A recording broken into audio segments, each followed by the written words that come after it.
More and more states now require booster seats like this that raise a child up so that an adult seatbelt fits a kid like Cole properly.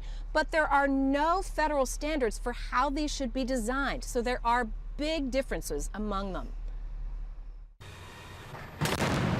The Insurance Institute for Highway Safety crash tested and measured 60 child booster seats using a specially designed dummy the size of a 6-year-old.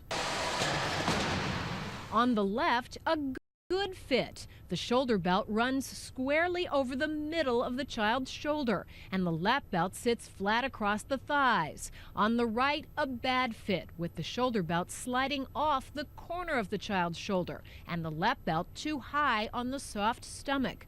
A bad fit at the shoulder can fling kids forward, and at the waist can cause internal organ injuries. The main thing boosters are supposed to do is to provide good belt fit. So it is somewhat surprising that some boosters aren't doing that very basic job. Here are the booster seat best bets according to the Institute. Tests show these seats position children well in relation to the seatbelt, no matter what type of vehicle they are used in. And good news, some of them cost as little as $20. I just looked at what was in my price range and what was safe based on my research. The Institute named these 11 seats not recommended, meaning parents should avoid buying them. Half of the seats on this list are 3-in-1 combination seats that convert from infant seats to toddler seats and then to booster seats. If parents have a booster that's on our not recommended list, they shouldn't throw the booster out. Instead, keep using it until you can get a better one. Research shows children riding in boosters are 45% less likely to get hurt in a crash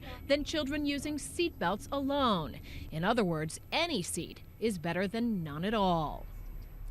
And there is one thing that is even safer than the best booster seat, and that is a car seat just like toddlers use, but jumbo-sized for larger kids. Now here's why. This booster seat that Cole is in, look how much it moves around, doesn't it? Because it's not anchored to the car at all. These can get ejected in a crash. By contrast, Jack's car seat is really firmly anchored to the car, and it has this 5-point harness. Now, problem is sometimes kids don't want to get into one of these harnesses, but all you have to do is remind somebody like Jack that this is what race car drivers use. Safest possible option. George, Robin. Very smart. I thought Jack was going to take a little early morning nap there for a second. Or Cole. Yeah. Exactly. If you want to find out the rating for your child's booster seat, go to abcnews.com. You can click on GMA to see the full list. We also have some tips on how to keep your child safe in your car.